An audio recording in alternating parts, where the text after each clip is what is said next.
Ja, welkom terug bij Thuis in Limburg. We gaan zo meteen praten met Gad Dame, een van de grootste artiesten die we hebben in Nederland. Maar we gaan nog eerst even kijken naar de derde reportage over de stad Peer. En daarvoor gaan we het centrum van de stad bezoeken. Laat u verrassen.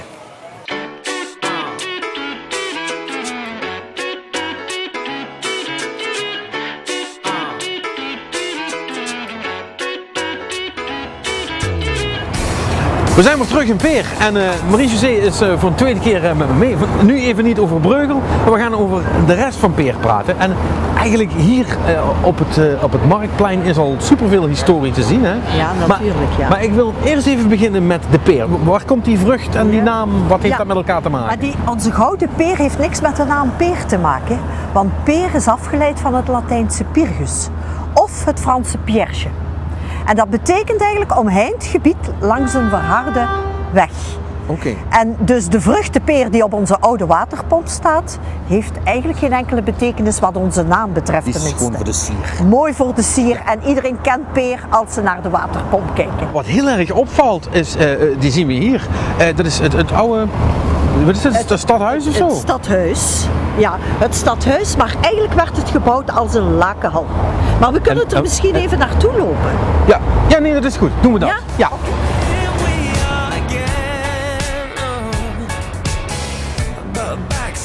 Je ziet ook, volgens mij, dat zal het wapen zijn van Peer. Ja, het bovenste wapen wat je ziet is het stadswapen van Peer. Links bij de drie schilden zie je het wapenschild van Loon. In het midden het wapenschild van Luik. En rechts het wapenschild van de provincie Limburg. Oké, dus de hele groep zit erin? De hele groep zit erin. Tot welk graafschap wij behoord hebben als oude stad Peer, dat zie je aan onze wapenschilden op ons stadhuis. Wat ik eigenlijk nog veel markanter vind, is toch die kleur. Hè? Ja. Heel oranje en geel. Ja. Waar heeft dat mee te maken? Ja, dat zijn eigenlijk de roons-rode kleuren. We hebben tot het graafschap Loon behoord en die kleuren waren rood en geel. Dat kun je ook zien in ons wapenschild. Ja. Maar je kunt ook zeggen, de baksteen is rood en de mergel is geel. En zo is ons stadhuis ook geverfd geworden. Hè? Dat is ook heel mooi. Het heeft 's avonds een echt heel mooie kleur als de lichten erop schijnen. Dus het is vrij uniek. Ja, dat geloof ik wel. Ja. Ja, je zegt hier zit nog iets speciaals, ja. Maar ik zie het niet. Het is hier mooi geplaveid. Is dat heel bijzonder? Of? Nee, onder die plaveien is het heel bijzonder, want je hebt een verbinding van onze oud stadhuis met het Hotel de Boskar. En dat is een ondergrondse verbinding, dus de mensen die in het hotel verblijven, moeten niet door de buiten om in de taverne te komen die in het die daar nu zit. Ja. Maar wat was dat vroeger dan? Was dat een vluchtgang of zo? Nee, dat heeft men nu pas gemaakt, want dat is er nooit geweest, de verbinding tussen Boskar en oud stadhuis. Die is helemaal niet historisch. Nee, die is gewoon niet handig. Zo mag je het zeggen.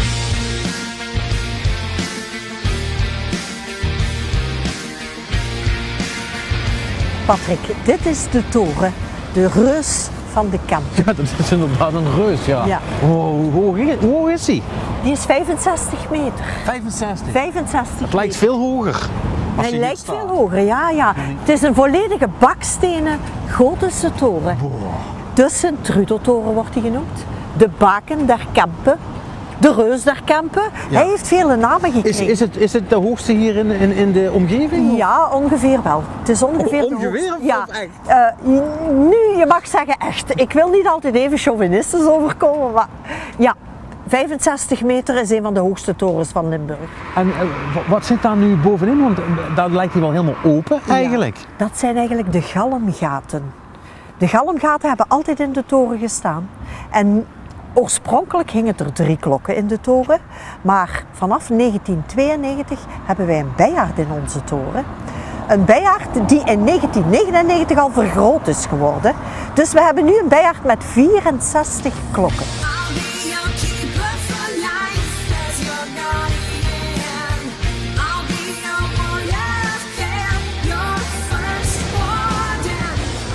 Wat is met die steen hier eigenlijk? Waarom staat die hier? Nu, dit monument hebben we eigenlijk hier geplaatst ter herdenking van de strijd die hier geleverd is in 1483. Toen was er hier een grote strijd bezig tussen 2 graven. En de mensen zaten verschuild in de toren. Ja. 1500 mensen. Die mensen die zijn door een list uit de toren gehaald in 1483. Oké. En toen? ze zijn vermoord geworden tussen de toren en het klooster wat zich hier in Peer bevond. Dat zijn best veel mensen, hè? Ja, dat zijn heel veel mensen geweest. Want hoe groot was het? Ja, 3/4 ongeveer van de bevolking van de stad Peer was toen verdwenen. Oei. Ja, en ter ere van hen hebben wij dus hier dat monumentje geplaatst en herdenken wij elk jaar opnieuw met de torenfeesten de herdenking van die slag hier in Peer. Ja, het is misschien een beetje gek iets om een feest voor te vieren, maar het is natuurlijk wel goed. En aan de andere kant, het is wel helemaal goed gekomen, want er wonen toch ondertussen genoeg mensen. Ja, zeker weten, ja. Dat is goed. Hey, Marie-José, dankjewel voor de rondleiding. Ik ben weer een heel stuk wijzer geworden.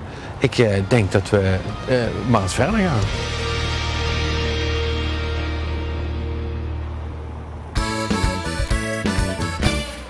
Welkom terug bij Thuis in Limburg. En we hebben vandaag weer een geweldige gast aan tafel. Een groot artiest, niemand minder dan Grad Dame. Grad, welkom in Centerparks in Peer. Dankjewel. Ik heb jouw biografies nagekeken en je was al heel vroeg erbij met zingen. Hè? Jij zong al op 17-jarige leeftijd in een van de bekendste cafés van Amsterdam. Bij Bolle Jan, oftewel de vader van René Vroger. Hoe kwam jij in Amsterdam? Want je was eigenlijk in Breda geboren. Ja, dat klopt. Mijn vader die had een café in Breda. En ik had nog niet zo lang ontdekt dat ik kon zingen. Dat was gewoon omdat de microfoon s'avonds in het café over tafel ging. Dus toen ik dat ontdekte, in die tijd gingen wij ook veel stappen met neefjes en vrienden in Amsterdam. En dan kwam je terecht bij Bolle Jan natuurlijk, want dat is het meest bekende café van het Rembrandtsplein. En daar is een open podium, dus daar heb je altijd een artiest, een entertainer. En die trekt heel veel mensen het podium op om een liedje te zingen. En dat was voor mij eigenlijk de allereerste keer dat ik echt voor een publiek zong. Ik zong daar liedjes van René Vroger uiteraard en van André Hazes. Nou, kort daarop heb ik eigenlijk de dichtstbijzijnde studio voor mij opgezocht die ik kon vinden. En ik had wat spaarcentjes, dus ik denk nou, daar laat ik mooi een liedje maken. En ik laat 100 van die cd'tjes drukken voor bij mijn vader aan de vaste klanten te geven in de kroeg. En uiteindelijk bleek de keuze voor het liedje Alicia heel erg goed te zijn, want... Ja, die stond 3 weken later op 18 in de top 40 nadat hij uitgebracht was. Het is heel moeilijk gemaakt, want dat is een liedje van Julio Iglesias. Niet de eerste de beste, hè? Nee, precies. Nou ja, kijk, weet je wat mooi was? Ik kwam in die studio en er was eigenlijk helemaal geen tijd om iets met mij op te nemen. En nou ben ik iemand, als ik het in mijn hoofd heb, dan heb ik het niet in mijn schoen. Dus dan wil ik het gewoon echt graag doen. Dus ik heb heel lang doorgezet en er lag een oud cassettebandje, er stonden 2 liedjes op. En een van die 2 liedjes was Alicia. Dat was een vertaling van het liedje van Julio Iglesias. Nou, dat liedje kende ik omdat die muziek bij ons thuis gedraaid werd. Dus ik heb eigenlijk vrij snel gezegd van nou, dat liedje wil ik graag doen. Dus ja, het was niet een heel makkelijk liedje, maar het Nederlandse volk pikte het goed op, zeg maar. Nou, goed op. Je stond al in de hitlijsten binnen een heel korte tijd, hè? Je noemde net de naam André Hazes. We hebben een heleboel mensen die over André Hazes vertellen, maar die hebben hem zelf nooit gekend. Jij was persoonlijk bij een vriend. Sterker nog, André Hazes heeft bij jou op het huwelijk gezongen. Hoe kwam jij in contact met André Hazes en van waar die vriendschap? Nou, toen ik net een jaartje bezig was of zo, mijn eerste album gemaakt had. Dat was toen best wel een succes. Dat was een beetje in de tijd dat André Hazes 50 werd. Toen werd ik uitgenodigd door zijn management en door André Hazes zelf om op zijn verjaardag in Paradiso te komen optreden. Dus ja, ik was natuurlijk verwonderd, want André Hazes is mijn grootste idool.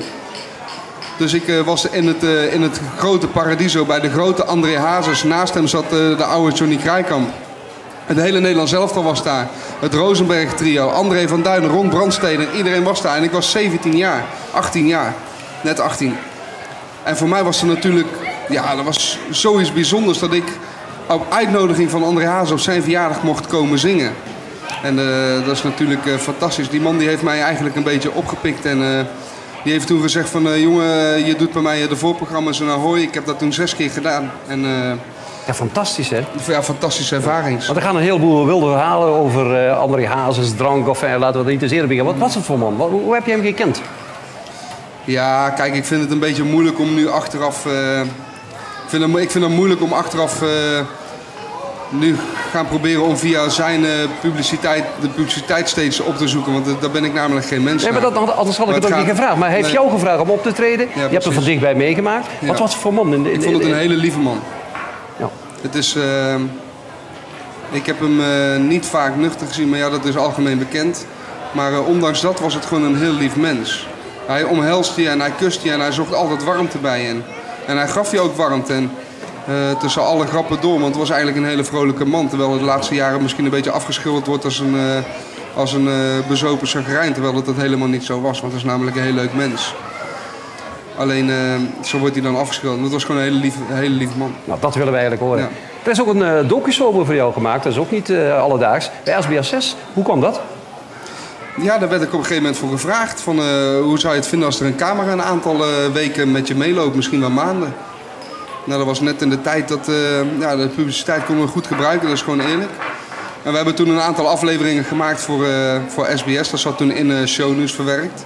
En dat was natuurlijk wel hartstikke leuk om te doen. Maar als ik nu terugkijk, het is al zo lang geleden. Ik ben 29 en ik heb 2 kinderen. En dan word je toch wat volwassener. En als ik dan naar die soap kijk, dan erger ik mezelf soms wel eens aan mezelf. Heb je ook niet het idee dat je niet een beetje misbruikt werd? Als je een camera dag en nacht bij je hebt? Nee, ik heb het gevoel dat ik mezelf misbruikt heb in die hele soap. Want ik was niet mezelf. Als ik terugkijk, dan zie ik dat ik niet mezelf was. Dat ik leuker wou zijn dan dat ik eigenlijk in werkelijkheid ben. En, ik vind dat zelf niet leuk om te zien. Heel veel mensen... Ik krijg eigenlijk nog steeds alleen maar goede reacties daarop. Maar als ik het ooit over zou doen, dan zou het bijvoorbeeld nu wel lukken. Want ik heb ook meer levenservaring natuurlijk. Absoluut. Ja. En ik heb ook meer rust in mezelf gevonden. Ja. Dus dan zou ik het zelf leuker vinden om er naar te kijken misschien. Dat geloof ik. Je hebt ook nog een film meegedaan. Over acteren gesproken. We moeten het toch even memoreren. Ja. Van Dries Roelvink. Ja, dat is niet echt een hoogtepunt. Hoe kijk je daarop terug? Dat was niet echt een hoogtepunt in mijn carrière. Maar het is wel... Kijk, de film die ging natuurlijk nergens over. En ook daarbij ben ik gewoon gevraagd of ik een klein rolletje wou spelen in de film. En ik heb dat toen gedaan. En ik moet ook zeggen, het heeft volgens mij een halve nacht geduurd voor 1 minuutje of zo. En ik heb zelden zoveel plezier gehad dan daar. Want het is namelijk wel echt heel erg leuk. En ik ben natuurlijk geen acteur. Ik ben gewoon volkszanger. En ik wil lekker tussen de mensen staan. Op een bruiloft, een partijtje. Dus acteren, dat is tot nu toe niet echt mijn ding. Nee. Nou, ze hebben je toch voor gevraagd. Dus ja. Dat is toch ook weer een bijzondere verworvenheid die je op je cv kunt zetten. Ja. Er gaan grote dingen bij jou gebeuren met de AVRO. Hè? Je gaat naar een kasteel weer binnenkort. Dat zijn toch ook geweldige dingen. Die moeten de mensen er ook even weten in Limburg. Ja, ik heb onlangs een hele unieke ervaring gedaan. Ik ben uitgenodigd om mee te doen aan een nieuw seizoen van Fort Boyard. En dat is natuurlijk het programma dat op het fort opgenomen wordt en allerlei gruwelijke opdrachten. Ja. Eigenlijk je grootste angsten overwinnen. Ik ben enorm trots dat ik daaraan mee heb gedaan. En in september worden die Fort Boyard 2012 helemaal uitgezonden. Het was voor mij een ervaring die ik echt absoluut niet had willen missen. Ik mag inhoudelijk niks over het programma zeggen. Dat begrijpen we, ja. Maar het is gewoon echt de moeite waard om te kijken. Want er zijn heel veel bekende Nederlanders, en waaronder ik, die daar gewoon echt grenzen aan het verleggen zijn. En ik denk dat de echtheid van het programma, en omdat het zo puur is wat je moet doen, je bent echt bang, dus je hebt geen tijd om na te denken van hoe kom ik over op beeld. Dat is alle artiesten en alle acteurs en alles wat er loopt is echt. En ik denk dat dat het mooie is van het programma. Want jij bent ook echt, hè? Je bent ook een warm mens die gewoon straalt. Je hebt altijd je nummers door anderen laten schrijven, maar er is ook een kentering in gekomen. Je hebt een eigen nummer geschreven voor je eigen vrouw. Van waar die wending? Nou, ik heb mijn eigen studio en ik ben een muzikaal gezien al van kinds af aan bezig. Ik kan ook bijna alle instrumenten bespelen zonder noten te kunnen lezen. Inmiddels ben ik bezig heel intensief met gitaar spelen. Dat gaat ook steeds beter, ik kan wat toetsen. Uiteindelijk kwam het idee om... ik moet eigenlijk anders zeggen. Mijn vrouw en ik zijn al 10 jaar getrouwd. En ik heb in die 10 jaar, toen wij verkering kregen, was ik nog niet bekend. Al die jaren heb ik voor heel de familie eigenlijk al liedjes gemaakt. Voor mijn vader, voor mijn moeder. Ik heb voor een zwerver gezongen. Ik heb voor opa's, voor oma's, voor iedereen. Dan moet je vrouw ook een keer aan de beurt komen. Dat zou niet mooi zijn, hè? Kijk, en op een gegeven moment begon ze ook een beetje chagrijnig te kijken. En terecht. En terecht. Dus ik zeg, weet je wat? Als ik dan toch een liedje voor haar maak, moet het ook wel iets heel bijzonders zijn. En dan wil ik het liedje graag zelf schrijven. Dus dat heb ik gedaan. Ik hou het meest van jou. Dat was voor mij de allereerste liedje dat ik helemaal compleet gemaakt heb. Later heb ik voor andere grote artiesten nog liedjes geschreven, waaronder Frans Duits. Op zijn nieuwe album staan een liedje van mij. Wesley Klein is op dit moment voor mij 2 liedjes op het nemen. En dat is natuurlijk iets waar ik heel trots op ben en waar ik mezelf in aan het ontwikkelen ben. Maar ook op mijn nieuwe cd die in het najaar uitkomt, mijn compleet nieuwe album, daar staan ook een aantal liedjes van mezelf op. Dus ik heb daar inmiddels heel veel plezier in gevonden. Ja, chapeau. Ja, Waar ben je uiteindelijk naartoe gehad? Wat is jouw grote droom? Is dat in Ahoy een keer solo staan? Is dat in de Amsterdam Arena ergens staan? Wat is jouw grote droom?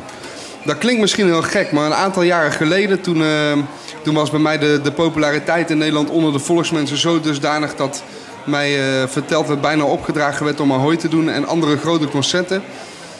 En ik heb dat toen zelf eigenlijk allemaal een beetje afgewezen. Want ik ben daar geen mens voor. Het komt ooit wel een keer. Maar op dit moment ben ik daar gewoon niet klaar voor. Ik wil, waar ik op dit moment heel erg van geniet is van de besloten optredens, de bruiloftjes, de partijen, de mensen die echt blij zijn dat je er bent. En natuurlijk de Hollandse avonden, waar de mensen ook echt voor je muziek komen. Dat soort dingen. Dus ik geniet daar nog te veel van om dat allemaal op het spel te zetten voor één groot concert. Want dat betekent namelijk dat ik daar misschien wel een jaar mee bezig moet zijn. En dat maakt mij benauwd. Voor dat soort concerten ben ik zo zenuwachtig dat de kwaliteit niet ten goede komt. Dat geloof ik. Dus ik wil misschien over een paar jaar, als ik nog meer rust heb gevonden, dat het er dan wel van komt. Nou, het lijkt me alleen maar heel verstandig, Gerard, als je dat van jezelf weet. Ik wil gewoon lekker en dat gefaseerd doet, dat is alleen maar verstandig. We gaan nu van je tweede liedje genieten. Ik zou zeggen, ga naar het podium en we wensen jou heel veel succes. Niet alleen vandaag hier bij TV Limburg, maar natuurlijk ook de rest van jouw carrière. Bedankt dat ik heel veel succes. Ja, mensen, we gaan dan nu genieten van een van de grootste volkszangers, durf ik rustig te zeggen, die Nederland op dit moment heeft. Uw aandacht voor Gerard Dame.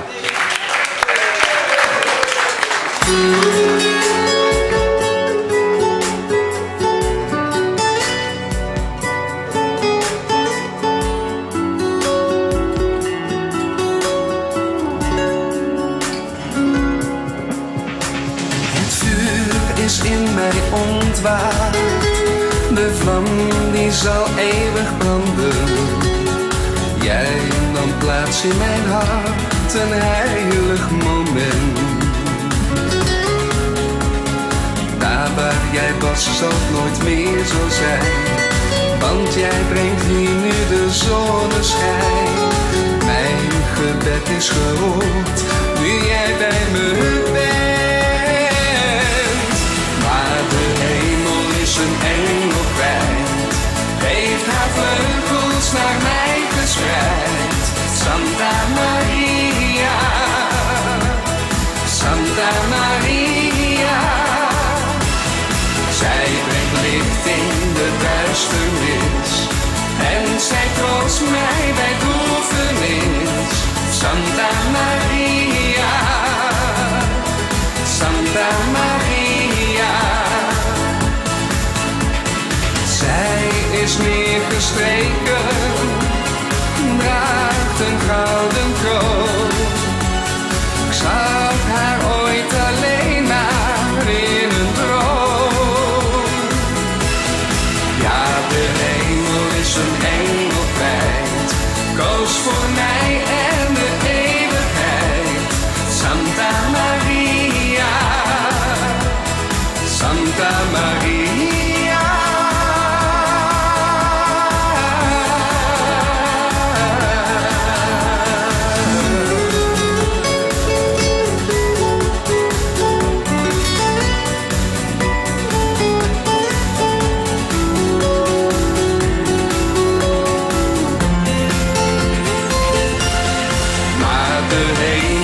Een engel kwijt, heeft haar vleugels naar mij gespreid.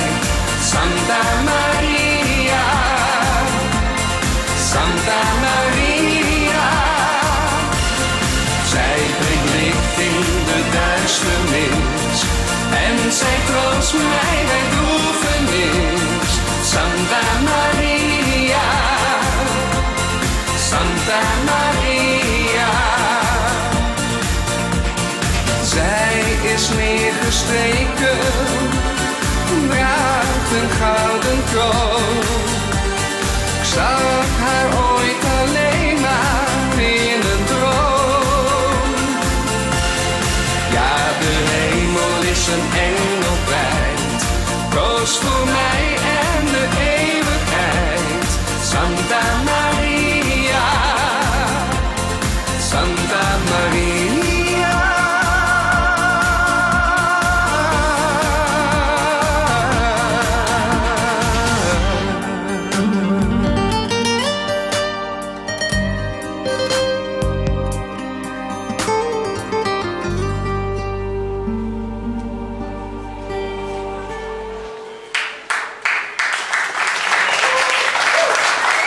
Had ik toch niet te veel beloofd. Gerard Dame, een van de grootste zangers nogmaals die Nederland heeft voortgebracht.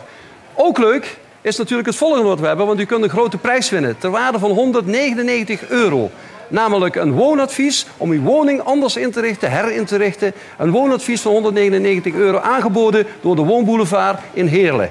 Dus het enige wat u moet doen is even naar onze website gaan, www.tvl.nl. En daar kunt u alles over de prijsvraag aantreffen.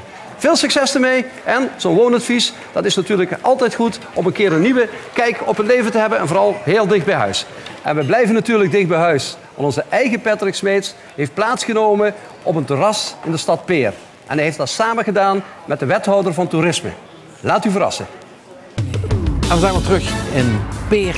En ik ga zo praten met Sigrid Cornelissen. Dat is de schepenwethouder van toerisme. Om te zien wat hier nog allemaal gaande is. En hoe ze dat aanpakken in Peer. Hallo. Hallo. Hi. Sigrid. Hi Patrick. Nou, we zitten hier lekker op het terras. Misschien niet het beste weer vandaag, maar toerisme is iets van de lange termijn. Hè? Dus als je daar naar kijkt, denk je dat dat goed gaat? Dat gaat goed, ja. Nu, het is geen toeval, toerisme in Peer. Dus begin jaren 80 is er voor gezorgd door het toenmalig stadsbestuur dat er eigenlijk in de ruimtelijke uitvoeringsplannen dat er een heel gebied werd uitgetekend waar toerisme mogelijk was. Ja. En dat is eigenlijk toch wel een ommekeer geweest voor Peer. Dat was een heel bewuste keuze. Men wilde eigenlijk toerisme hier op de kaart zetten en vanaf toen is daar ook heel intensief aan gewerkt. En denk je dat de komst van Centerparks, van dat park, dat iets ermee te maken heeft dat het toen begonnen is? Absoluut. Dus dat was de bedoeling van hier die inplanting mogelijk te maken. Dus daarvoor zijn dan ook ruimtelijke uitvoeringsplannen verwezenlijkt. En absoluut. Dus in het begin hadden mensen daar zelfs een beetje schrik van hier, maar dat is een succesverhaal. Dus, We schrik van al die vreemde mensen over de vloer, zeg maar. ja, Peer is een landelijke gemeente, een rustige gemeente. En de mensen hadden toch wel een beetje schrik dat die rust zou verdwijnen. Maar die is goed bewaard gebleven, hè? absoluut. En die rust, dat is ook wel een troef van Peer. Dus als wij zeggen, wat zijn de troeven van Peer als toeristische gemeente, dat is vooral dat landelijke eigenlijk. Dus tegenwoordig, het is heel druk, iedereen heeft het heel druk. Mensen moeten zich voortdurend haasten, van het ene naar het andere. En dat is dan een verademing om hier te komen fietsen, te komen wandelen. Paardrijden is ook een heel... Ja, maar goed, er gebeurt hier toch nog meer. Ik kan me nog wel herinneren, toen ik vroeger klein was, dat we hier ook voor meubels kwamen kijken. En het hele fenomeen Meubelboulevard was toen bij ons nog niet zo, althans niet dat ik weet. Maar hier was dat wel al, toch? Ja, dat is iets heel speciaals. Dat is inderdaad het meubeltoerisme. Dus we hebben hier een aantal heel grote meubelzaken en vooral in het weekend wordt Peer eigenlijk overspoeld door meubeltoeristen. En een heel groot aandeel, een groot deel van die toeristen komt uit Nederland. Ja. Dus het stikt hier van de Hollanders, dat zouden ze hier vermoedelijk zeggen. Wij zeggen dat soms heel voorzichtig opzijden dat vroeger, want ondertussen zijn we dat wel gewoon. Maar, ja. En ik heb ook begrepen dat Peer redelijk sportief is. Is dat zo? Ja, best wel. We hebben toch wel een aantal heel interessante sportieve attracties. Ik denk aan de wielerpiste. Dat is een outdoor-wielerbaan. Het zijn geen officiële afmetingen, maar het is heel interessant tegenwoordig. Het is nogal druk op de weg en zo. En mensen kunnen daar het pisterennen beoefenen. Nu, wat ook heel interessant is hier en ook uniek, dat is de Snow Valley. De skipiste. En hoe groot is die hier ongeveer? De hoogte is ongeveer 50 meter. Ja, 50 meter. 50 meter, ja. De lengte is ongeveer 230 meter. Ja. Ja. En... Daar is ook een snowboardpiste bij. En voor de kinderen is er ook een oefenpiste. Dus, ja, dus daar kan in principe ook iedereen terecht. Ja. Kunnen we in ieder geval zeggen dat het in Limburg goed te skiën is. Voilà. Zonder al te nationalistisch willen te zijn. Ja, een beetje chauvinisme maar. Ja, dat is niet erg. Hè. En als je nu één ding erbij zou mogen toveren in Peer. Dat je zegt, ja, dat hebben we hier niet en dat wil ik nu hebben. Wat zou dat zijn? Wat we nog zouden willen is een speeltuin. Ja. Ik merk dat dat ook iets is dat hier bij de mensen van Peer leeft. Ja.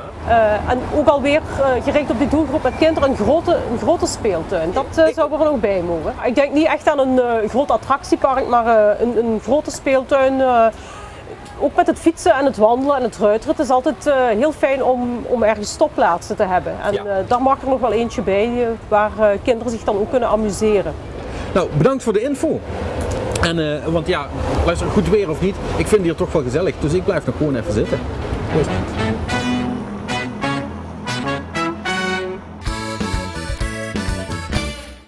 Ja, dit was onze eerste aflevering van Thuis in Limburg vanuit Centerparks Erperheide in Peer. Ik twijfel er niet aan dat u genoten heeft. Morgen weer een nieuwe uitzending met een heel omstreden politicus. Niemand minder dan Dion Graus van de PVV.